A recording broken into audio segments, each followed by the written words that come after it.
Salam, hər vaxtınız xeyir olsun əziz izləyicilər, müəllimlər, şagirdlərimiz və biologiya sevərlər.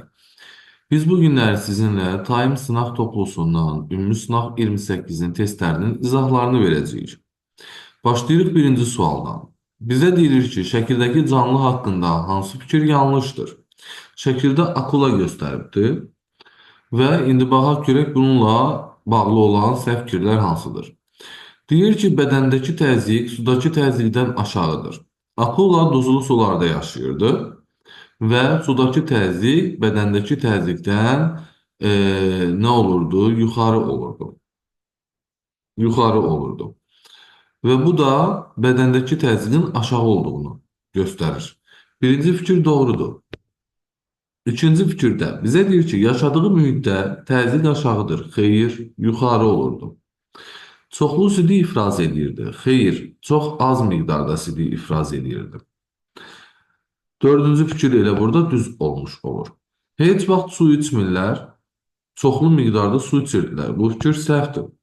Daima su içirdilər, bəli, bu fikir doğrudur.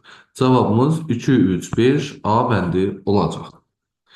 İkinci sualda. Ağciyərləri təsvir olunan canlı haqqında doğru fikri seçin. Bu 10-cu sinifdə şəklin içərisində verilir. Tritonun ağciyəridir. Canlıların tənəffüsü mövzusunda. A bəndində bizə deyir ki, iki qat tənəffüs edə bilər, xeyr. Döş qəfəsi yaxşı inkişaf edib, xeyr. Qafqaz xaçıdası ilə eyni dəstəyə aiddir, xeyr. Qafqaz xaçıdası quyruqsuzlara aid idi, triton quyruqlulara aid idi. Dərisi də tənəffüs sisteminə aid orqandır, xeyr. Tənəffüsə xidmət edən orqandır, dəri. Bunlar da səhvdir. Çin salamandralara eyni dəstəyə aiddir, bəli. Hər ikisi quyruqlular dəstəsinə aid olurdu. Yəni, üçüncü sualın cavabı Y bəndi. İkinci sualın cavabı Y bəndi.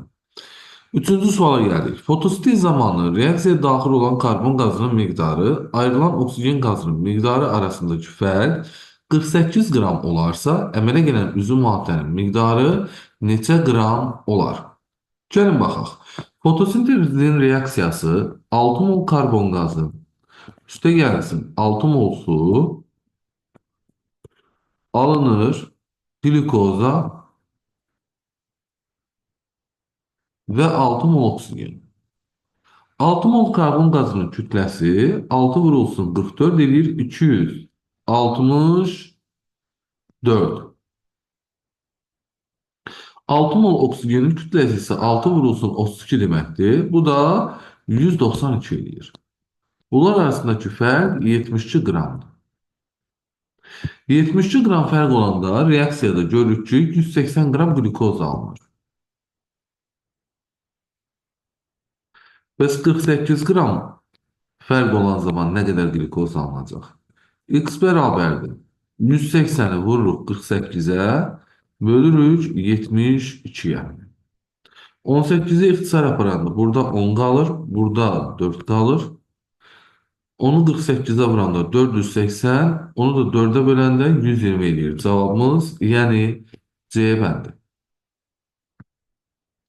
Dördüncü sualda deyir ki, qeyri-allergenlərin qarşılıqlı təsiri epistas mövcud olduğu halda D-heterozigot boz dovşanın, yəni böyük C, kiçik C, böyük A, kiçik A'nın heterozigot ağ dovşanla, yəni kiçik C, kiçik C, böyük A, kiçik A dovşanla çarpazlaşmasından qara dovşanların əmələ gəlmə ehtimalı neçə faizdir? Qara dovşanın fenotipi nədir? Böyük C, kiçik A-dır. Yəni biz bu fenotipin üzə çıxmasına baxmalıyıq. Böyük C, kiçik C-ni çarpazlaşdıranda kiçik C, kiçik C ilə buradan bir dənə böyük C, kiçik C və bir dənə də kiçik C, kiçik C alınır ki, böyük C-nin üzə çıxması burada iki ehtimaldan birindədir. Böyük A, kiçik A-nı da böyük A, kiçik A ilə çarpazlaşdıranda bir dənə böyük A, böyük A, iki dənə böyük A, kiçik A və bir dənə də kiçik A, kiçik A-dır ki, bu 4 ehtimaldan birində kiçik A, kiçik A üzə çıxa bilir. 4də 1 ehtimal da budur. Nə edəcəyik biz? Biz 2də 1-i 4də 1-ə vuracağıq. Yuxarıda yazıram bunu. Bu eləyir 8'də 1 ehtimal. 8'də 1 ehtimal. Faizlə istədiyinə görə bunu da 100%'e vuracağım və nəticədə cavabım 12,5% alınacaq. Yəni D bəndi. 5-ci sualda çınar ağacının üzərində yarpaq müxtəlifliyinə rast gəlinir. Bu hansı qanuna əsaslanır? Bu biogenetik qanuna əsaslanmış olur. Bu biogenetik qanuna əsaslanmış olur. Çünki çınar ağacının əvvəlki formalarında yarpaqların dilimlənmiş, bölümlənmiş formada olduğunu göstərir. Yəni əcdadlarında. Bu da biogenetik qanun deməkdir. 6-cı sualda uyğunsuzluğu müəyyən edin. Anosmiya dad hissiyatından məhrum olma deyil, qoxu bilmə hissinin itməsidir. Elə uyğunsuzluq burada A bəndidir. Sistit sidik kisəsinin selikli iltihabıdır. Pyelonefrit böbreyin iltihabıdır. Rinit burun boşluğunun selikli qişasının iltihabıdır. Otoskleroz eşitmə xəstəliyidir. Yəni bunların hamısı doğru bir fikirdir. 7-ci sualda bizə verib şəkildə qoza, pulcuğu və toxumu təsvir olunmuş bitkiyə aiddir. Bu hansı bitkidir? Küknardır. Kökü torpağın dərinliyinə getmir, fikir doğrudur. Əlavə kökləri torpağın üst qatlarına yayılır. Bu da doğrudur. Quraqlığa dözümlüdür, xeyr. İşıq sevən bitkidir, xeyr. Torpağın münbitliyinə tələbkardır, bəli. Yarpağının ömrü 2-3 ildir, xeyr. Demək bizim cavabımız 1, 2 və 5 olacaq. Yəni D bəndi olur 7-ci sualın cavabı. Yox, bir dəqiqə burada diqqətsizlik elədik. Əlavə kökləri yox. Yan kökləri. Burada yan kökləri olmalıdır. Yan kökləri torpağın üst qatlarına yayılır fikri doğrudur olacaq, amma əlavə yazıblar deyə səhvdir. Cavabımız 1 və 5 B bəndi. 8-ci sualda nöqtələrin yerinə uyğun gələn ifadələri ardıcıl olaraq yazın. Nöqtə-nöqtə mühəndisliyi sayəsində çox əhəmiyyətli hesab olunan polimeraz zəncir reaksiyası hər hansı bir canlının iştirakı olmadan fermentlərin iştirakı ilə DNT molekulu sahələrinin çoxaldılmasıdır. Bu üsul Çeri-Müllis tərəfindən işlənib hazırlanmışdır. Hansı mühəndislikdir bu? Gen mühəndisliyi. 2 ilə başladıq, 4 ilə davam elədik, DNT-ni yerinə yazacağıq və 8 ilə də davam elədik. 2, 4 və 8. Cavabımız Y bəndi olacaq 8-ci sualda. Beri-beri xəstəliyi hansı orqanlar sisteminə aid xəstəlikdir? Cavabımız sinir sistemi. Yəni D bəndi. 10-cu sualda.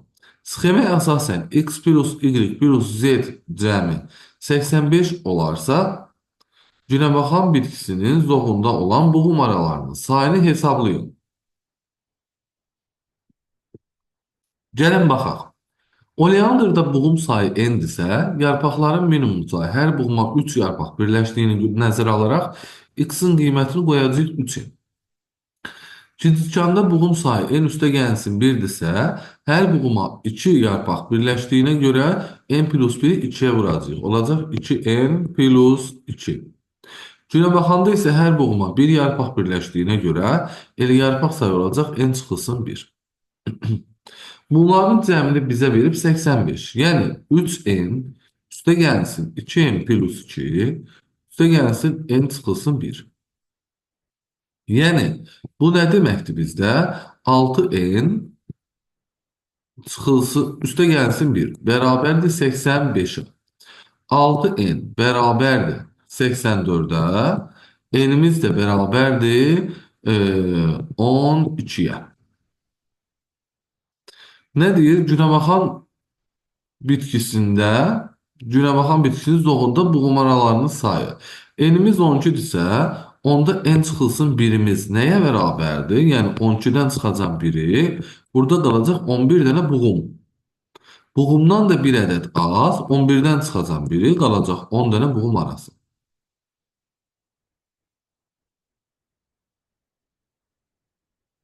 Cavab çıxmadı nəsə? Bir dəqiqə diqqətlə baxaq, görək nə səhv eləmişik. 3n buradadır, 2n plus 2 buradadır, n çıxılsın bir də buradadır. 6n üstə gəlir 2 çıx 1, 6n üstə gəlir 1, 84. Bu da bir dəfə 24-də də bu 14-dür, mexaniki səhv getdi. Aha, 14, 14-dən 1 çıxanda 13 dənə buğum, 13-dən də 1 çıxanda 12 dənə buğum arası. Yəni 10-cu sualda cavabımız D bəndidir.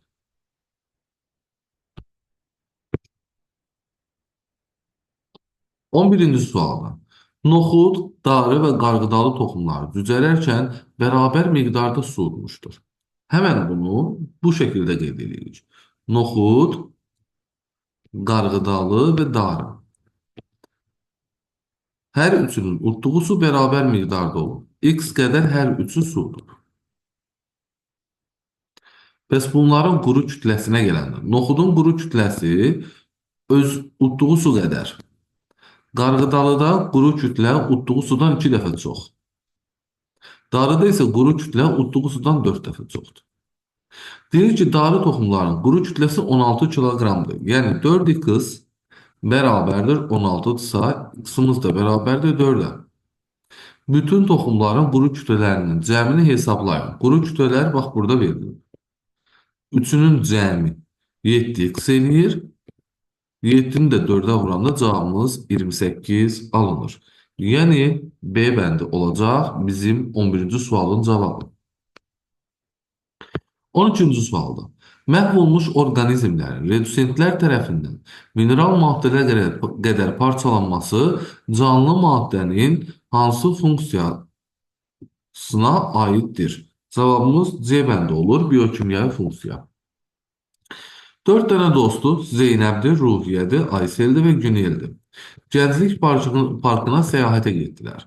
Parkda 30 dəqiqə ərzində Zeynəb və Aysel velosiped sürdü. Ruhiyyə sürətli yerisə də Günel normal qaçış etdi.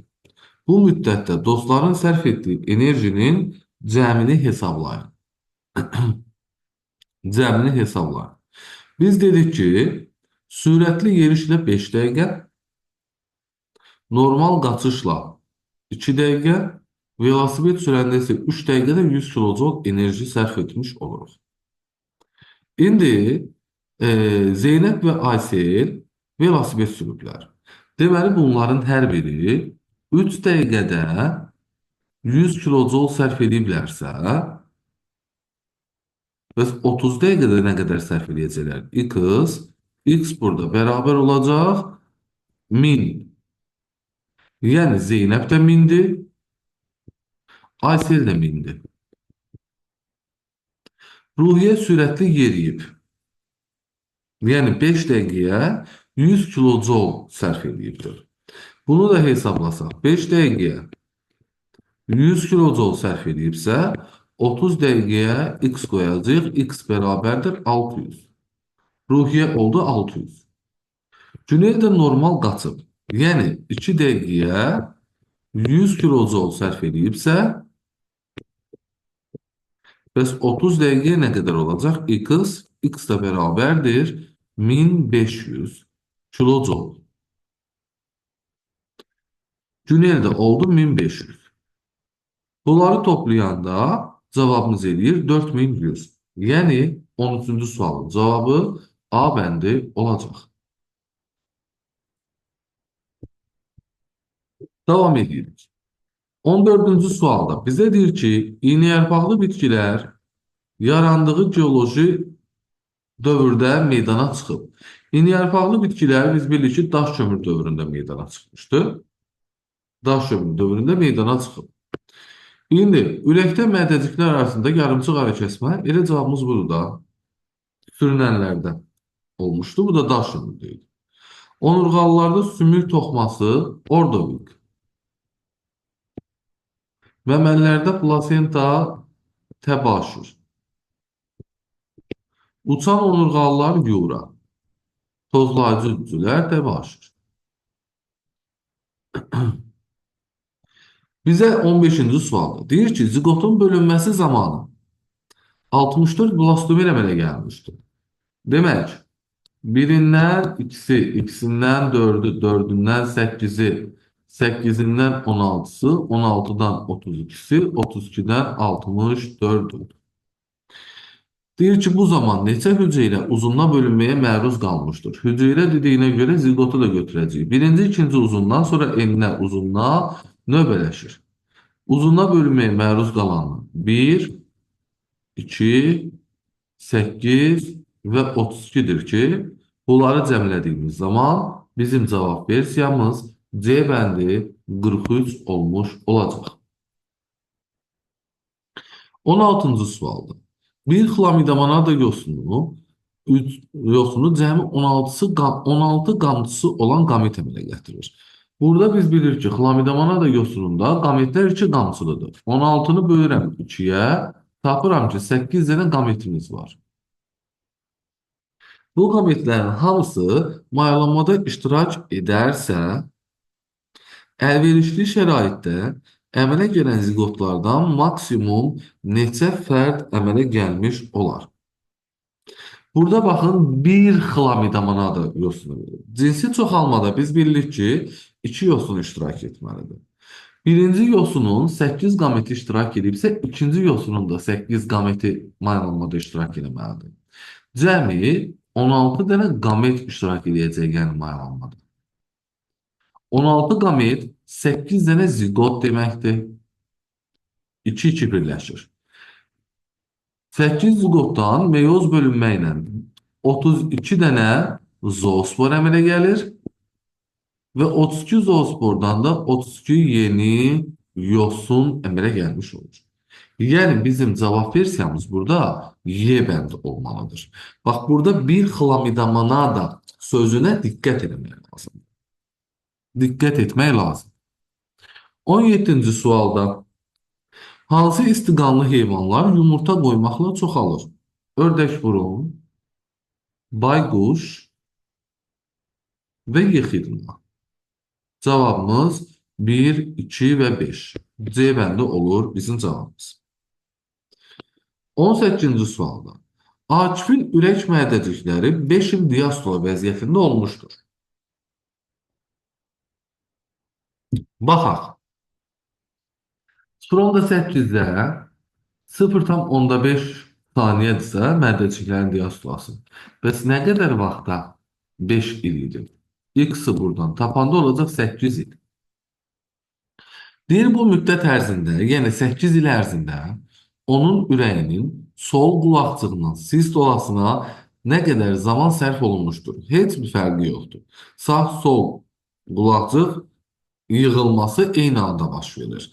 Yəni 0,8-ə 0,1-dirsə 8 ilə x-dir. X da bərabər olur 1 il. Yəni 18-ci sualın cavabı B bəndi olacaq. 19-cu sualda. Əgər dişi heterozigot orqanizmin bir hüceyrəsində meyozun ikinci anafazasında cəmi 12 ədəd bölünmə vətəri əmələ gəlibsə, meyozun ikinci anafazasında cəmi 12 ədəd bölünmə vətəri əmələ gəlibsə, meyozun ikinci anafazasında düsturumuz 2 endir. 12 ədəd bölünmə vətəri də varsa, 2 enimiz bərabərdir 12 deməkdir. Çünki ikinci meyoz eyni ilə mitoz kimidir. Və burada hər xromosoma metafazada 2 bölünmə vətəri birləşir, anafazada ayrılırlar bunlar və 12 dənə xromosom yaranmış olur burada. Demək ki, 12 dənə də nə olur? Xromosom olur. Deyir, bu orqanizmin somatik hüceyrəsində xromosom müxtəlifliyinin sayı neçə olar? Neçə olar? Burada dişi heterozigot yox. Burada dişi heterogamet yazmalıydı. Buna diqqət eləməyib heterogamet olmalıydı. Heterogamet olmalıdır. Deyir ki, bu orqanizmin somatik hücrəsində xromosom müxtəlifliyi nə qədərdir? Heteroqamit orqanizmlərdə somatik müxtəlifliyi, somatik hücrələrin müxtəlifliyi haploid saydan bir ədəd çoxdur. Yəni 6-nın üzərinə 1 gələrəm, cavabımız eləyir 7. A bənd olar bizim cavabımız. Gəldik 20-ci sualda. Deyir ki, sonradan qazanılan əlamətin heç də irsən nəslə keçmədiyi aşağıdakı təcrübə ilə sübut etmişdir. Ha, soğulların quyruğunu kəsib, quyruqlu balalar dünyaya gəlib. Soğulların quyruğunu kəsib, quyruqlu balalar dünyaya gəlib. Bu kimdir? Weismann olmuşdur da. Lamarck'ın fikrinə təksib eləmişdir. Yəni cavabımız D bənd. 21-ci sualda. Hemofiliya genini daşıyan sağlam qadınlar sağlam kişinin nikahından doğulacaq övladların neçə faizi sağlam fenotipli ola bilər? Baxaq. X böyük H, X kiçik H. Bunu biz çarpazlaşdırırıq. Nə ilə? X böyük H, Y ilə. Birinci ilə birincidən alınır. X böyük H, X böyük H. Bu nədir? Sağlam qadındır.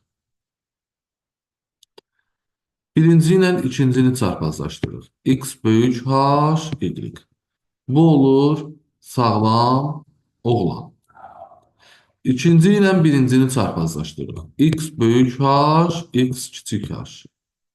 Bu olur daşıyıcı qız. Bu da fenotipcə sağlamdır.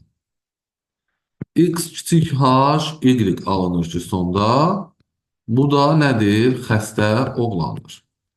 Sağlam fenotipli bir ola bilərsə, gördüyümüz kimi 4 dənə uşaqdan 3'ü sağlam fenotiplidir. Daşıyıcı qız belə sağlam fenotiplidir. Xəstəlik əlaməti daşımır. Sadəcə geni daşıyır. Ona görə cavabımız burada bizim olacaq.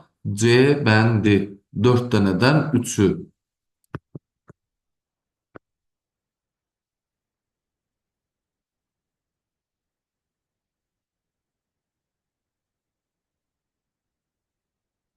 Aha.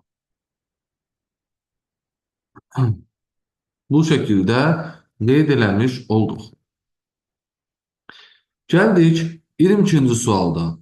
Deyir, aşağıdakı canlılar arasında qarşılıqlı münasibəti müəyyən edin. Deyir, X, Y-ə zərər verir. Amma Y X-a xeyir verir. Bir tərəf üçün mənfidir, bir tərəf üçün müsbətdir. Bu nədir? Parazitizm ola bilər. Burada gördüklərimizdən heç biri ola bilməz. X, Y, Z-də xeyir verir, müsbətdir. Digərinə təsir etmir, neytraldır. Bu da müsbət neytral komensalizm. Yəni, dördüncü fikir doğru olmuş olur. 23'də mamırların inkişafında sabşəkilli ilk düzəltinin yaranması hansı qanuna əsaslanır? Biyogenetik qanuna əsaslanırdı, protonium. 24-cü sualda bir zülalın sintezində iştirak edən stat tripletlərin sayının bir dənə stat triplet olur. A, U, B. Stat triplet. Stop tripletlərin sayına olan nisbəti neçə olar? Stop tripletin sayı da bir dənə olacaq da. Hər hansısa birindən biri. Deyək ki, UAA və yaxud da UAG və yaxud da UGA.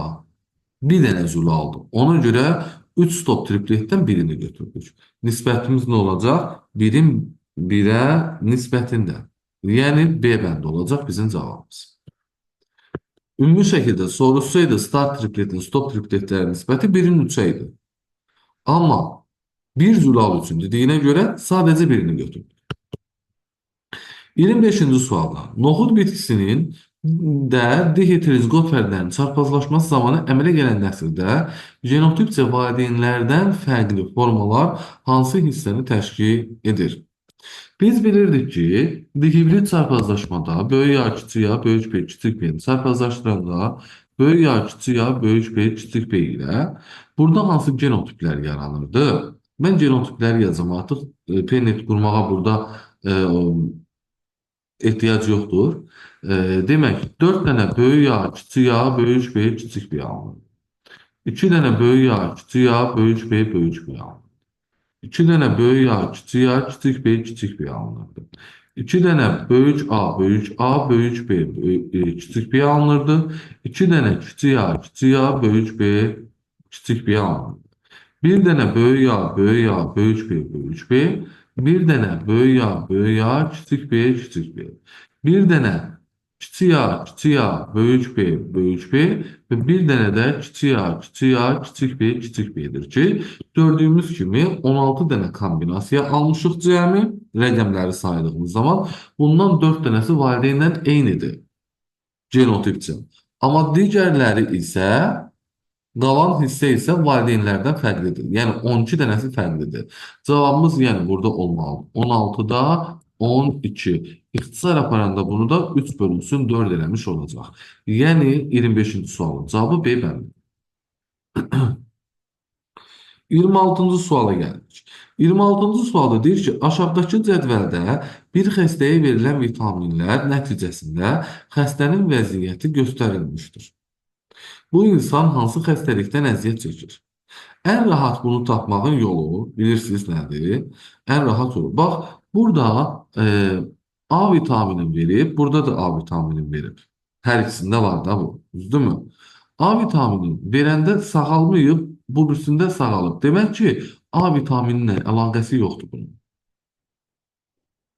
Elə bir şey tapmalıyıq ki, eyni vitaminlər hamısında sağalmağa səbəb olsun. Burada B vitamini verib sağalıb, burada da B vitamini verib sağalıb, burada da B vitamini verib sağalıb. Aha, demək ki, elə B vitaminindən əlaqəli xəstəliymiş bu. Yəni cavabımız B-dir. Bax, C-yə baxaq. C-ni burada verib sağalmayıb, amma burada verib sağalıb. Demək ki, C vitamininin əlaqəsi yoxdur bunun. C-ləri sildim. D-yə baxırıq. D-ni verib sağalmayıb, D-ni verib müsbət qoyub. Demək, D vitamini ilə də əlaqəsi yoxdur. D vitaminindən də əlaqəsi yoxdur. Y-ni verib mənfi qoyub, Y-ni verib müsbət qoyub. Demək ki, Y vitaminindən də əlaqəsi yoxdur. Elə sağalsaydı birincidən sağalardı da, yəni aydındır mı? Ona görə bu B vitamini ilə əlaqəli olan bir şeydir, beri-beri xəstəliyi. 27-ci sualda uyğunsuzluğu göstərin. Xondrion dənəvər deməkdir. Mitostel deməkdir. Stroma xalça döşəmək deməkdir. Meros isə deməkdir. Soma bədən deməkdir amma. Cisim demək deyil. Bədən demək. 28-ci sualda. Epiteli toxumasının şişləridir. Nə demişdik? Papiloma, adenoma, kista xoş xassəsidir. Karsinoma bəd xassəsidir. Yəni cavabımız D bəndə olacaq. 29-cu sualda.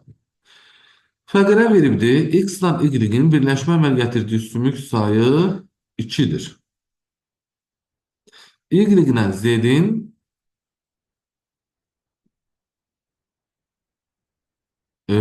gövdədən kənar sümüklə birləşmə əmələ gətirməsi ümumiyyətlə burada nədir? İnsan onurğa sütuna aid fəqrələrdən hansı lordozun əmələ gəlməsində iştirak edə bilər? Aha. Lordozun əmələ gəlməsində iştirak edə bilər. X burada deyir ki, iki sümüklə birləşmə əmələ gətirib və gövdədən kənar birləşmə yaratması var. Bu boyun fəqrələridir. Boyun fəqrələridir. İki sümüklə birləşmə əmələ gətirir və gövdədən kənarda birləşmə əmələ gətirməsi var. Demək, boyun fəqrələri nədir? Lordozun əmələ gəlməsində iştirak edə bilər. X-i götürdük. Y iki sümüklə birləşmə əmələ gətirib gövdədən kənar birləşməsi yoxdur. Bu Y bel fəqrəsi ola bilər. Bel fəqrələr də iki sümüklə birləşmə əmələ gətirir və gövdədən kənarda birləşmə əmələ gətirmir. Y də lordozun əmələ gəlməsində iştirak edə bilər. Z 4 sümüklə birləşmə əmələ gətirir və gövdədən kənar birləşməsi yoxdursa, bu da döş fəqərələridir ki, döş fəqərələri də nədir? Kifoz əmələ gətirir, lordoz yox. Ona görə cavabımız X və Y olacaq, yəni A bəndi olacaq. Amma məncə burada bu hissi olmamalıydı yəni. Ehtiyac yox idi yəni. 30-cu sualda. Çarpaz tozlanma zamanı Rüşeyn kisəsinin mayalanmada iştirak etməyən hüceyrələrinin xromosom sayının cəmi 65-dir. Əmələ gələn ziqotun xromosom dəsti yumurta hüceyrədəkindən 3 dəfə çoxdur. İndi bura baxaq. Rüşeyn kisəsində maylamada iştirak etməyən hüceyrələr hamısı dişiyə aiddir və hamısı da N xromosom dəstinə malikdir. 5 ədəd hüceyrə olur. Xromosom dəsti 5 olur. 5N olur. Yəni 5N'imiz 65-dirsə, N'imiz burada 13 olacaq. Bu dişiyə aid olan haploiddir. Yumurta hüceyrə kimi görə bilərsiniz həmçinin. Əmələ gələn ziqotun xromosom dəsti yumurta hüceyrədəkindən 3 dəfə çoxdur. Yəni 13-ü mən vuranda 3-ə eləyəcək 39 ziqotumuz. Bu ziqotun tərkibində 13 dənə yumurta hüceyrədə xromosom varsa, 39-dan 13 çıxacaq, 26 dənə də spermidə xromosom olmuş olacaq. Spermidə. Deyir ki, tolcuq dənəsindəki spermilərdə və endosperm hüceyrəsində cəmi neçə xromosom olacaq? Bir spermidə 26 xromosom varsa, 2 spermidə, yəni tolcuq dənəsində 2 dənə sperm olur. 26-nı vuracam 2-yə, eləyəcək 52 dənə. Endospermə gələndə, endosperm mərkəzi hüceyrə, yəni mərkəzi hüceyrə dişinin haploidu, yəni dişiyə aiddir. Haploidumuz 13 idi, 13-ü vurduq. 2 elədi 26. Və spermimizin özü də 26-ya bərabərdir. Bunları da toplayanda endospermimiz endosperm eləyir 52. 52. 52 dənə tolcuq dənəsindəki spermidə xromosom var. Endospermin özü də 52-dir. 52 üstə gəlsin 52. Cavabımız eləyəcək. Nə qədər? 104. Yəni C bəndi. 31-ci sualda. İlk dəfə odu əldə etməyi bacaran insan, Neandertal, yarımcinslər haqqında hansı fikir doğrudur? Öz düzəltdikləri sığınacaqda yaşayırlar, bu Kramanyona aiddir. İlk dəfə əkinçilik Kramanyondur. Qalıqları Pitekantropdan əvvəl tapılmışdır. Bax, bu doğrudur. Qalıqları 1856-da tapılıb, Pitekantropda isə 1891-də tapılıb. Bu doğru bir fikirdir. Daş iynə ilə tikilmiş paltarlar geymişlər. Yəni bu ümumiyyətlə heç birinə aid deyil. Sümük iynədən Kramanyon istifadə edib. Qalıqları Avropa, Asiya, Afrika, Avstraliyada tapılmışdır. Avstraliya sözü ancaq Kramanyona aiddir. Bu şəkildə. Gəldik 32-ci sualda. Xanı balığında qabırğaların sayı 32 ədəddir. Həmən nə edirik biz? 32 bölünsün 2 bərabərdir 16 dənə gövdə fəqərəsi. Deyir, bu balıqda qövslərin maksimum sayını tapın. Maksimum dediyinə görə 42 fəqərə götürəcəyik onurğada. Bundan 16-nı çıxacağım. Yerdə qalacaq nə qədər? 26 dənə quyruq fəqərəsi. Quyruq fəqərəsi. Bu testimizdə gövdə hissədə qövslərin sayını 1 dənə, quyruq hissədə isə 2 dənə götürüblər. Ona görə gövdə hissədə, gövdə fəqərələrində 16 dənə qövs olmuş olacaq. Quyruq hissədə də olacaq 26 vurulsun 2, o da bərabərdir 52 dənə də qövs quyruqdadır. 52-nin üzərinə 16-nı gələcək, cavabımız eləyəcək 68. Yəni A bəndi. 33-cü sualda. Çömçə quyruğun qurbağaya çevrilməsi zamanı orqanların əmələ gəlmə ardıcıllığı ilə düzün. Bu şəkildə qeyd edəcəyik biz. Başlayırıq nədən? Daxili qəlsəmə ilə başlayacağıq. Bir dəqiqə, yox. Daxili qəlsəmə ilə yox. Başlayacağıq xaricdən. Qəlsəmə xaricdən yaranıb daxilə doğru çökür. Xarici qəlsəmə ilə başladıq. Oradan keçəcəyik daxili qəlsəməyə. 5. Sonra arxa ətraflar. Daha sonra ön ətraflar. Ən sonda ağciyər yaranır, quyruq itir və yetkin qurbağa əmələ gəlir. Cavabımız Y bəndi olacaq 33-cü sualda. 34-cü sualda. Qaytarma bitkisinin meyvə tipi nədir? Fındıqça meyvədir. C bəndi. 35-ci sualda. Sərçə populyasiyasında cəmi 96 fərd var. Bu fərdlərdən 72 yumurtalıq olarsa, yəni 72 dənə dişimiz var bizim. Populyasiyada X cinsi xromosomlarının Y cinsi xromosomlarına olan nisbətini göstərir. 96 fərddən 72 dənə dişi varsa, demək ki, 24 dənə də erkək var.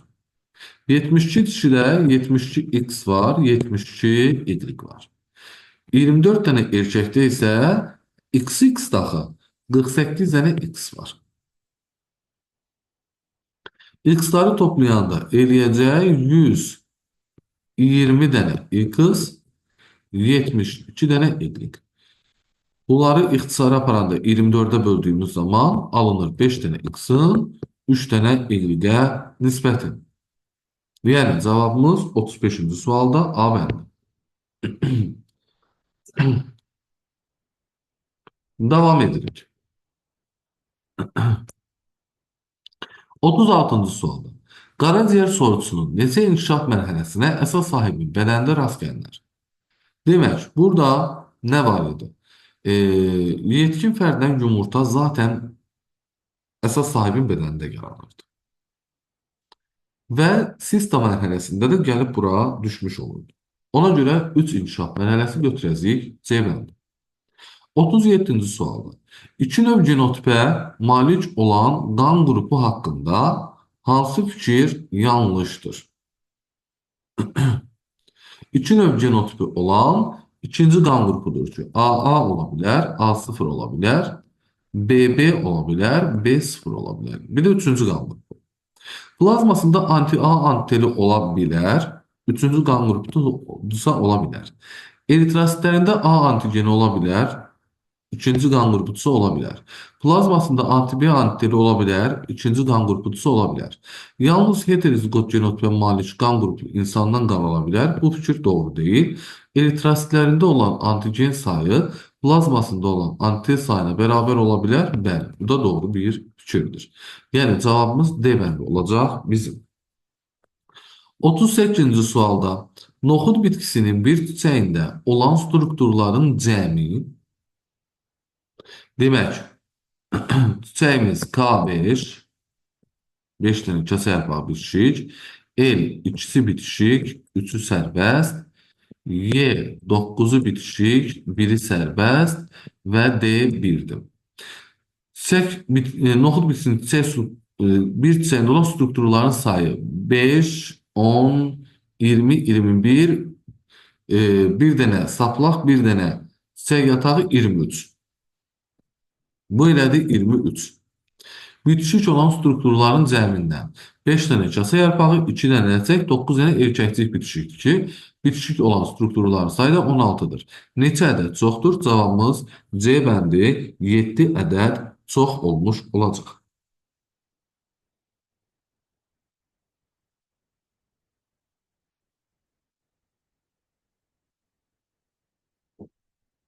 Bəli, 7 ədəd çox olmuş olacaq.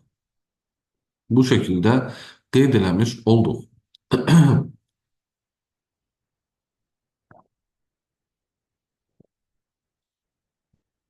Davam edirik. 39-cu sualda. Deyir ki, pişiklərdə qısa tüklülük geni uzun tüklülük geni üzərində tam dominantdır. Bu pişik populyasiyasının 500 fərdin 80'i uzun tüklü olarsa, baxaq, uzun tüklü resesivdir. Qısa tüklü isə dominantdır. Elədir. Kiçik A, kiçik A bərabər 80'i böldük 500'e. Tapdıq ki 0,16. Kiçik A geni bərabər olur 0,4'e.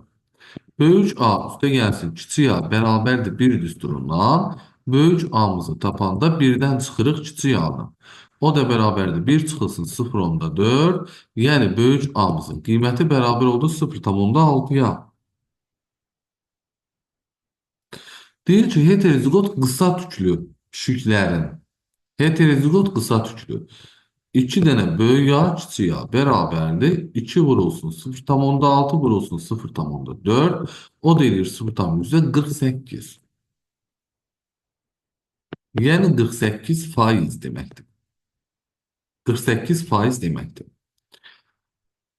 500 fərd 100%dirsə, bəs 48% nə qədərdir? X qoyduq. Elə rast gəlmə tezliyini istəyir. Sayını istəmir ki. Cavabımız B bəndə olur. 39-cu sualdır. Fərd sayını tapanda da yəni bu şəkildə hesablayacağıq. Gedəcək. Elə cavabımız B bəndə. 40-cı sualda hansı sırada verilmiş bitkilərdə tozlanma zamanı əmələ gələn toxumların genetik müxtəliflik ehtimallarının artma sırası verilib. Yəni homozigotdan heterozigota doğru getməliyik. Öz-özünə tozlanmadan çarpaz tozlanmaya doğru getməliyik. A bəndidə elə bizim cavabımız. Vərəmir yalnız öz-özünədir. Pambıqda həm öz-özünə, həm də çarpaz ola bilər. Çoxdarda yalnız çarpazdır. Ona görə də genetik müxtəliflik arta-arta getmiş olacaq. Belə, əzizlərim, bu dəfəki test izahımızdan bu qədər. Sağ olun, hələlik.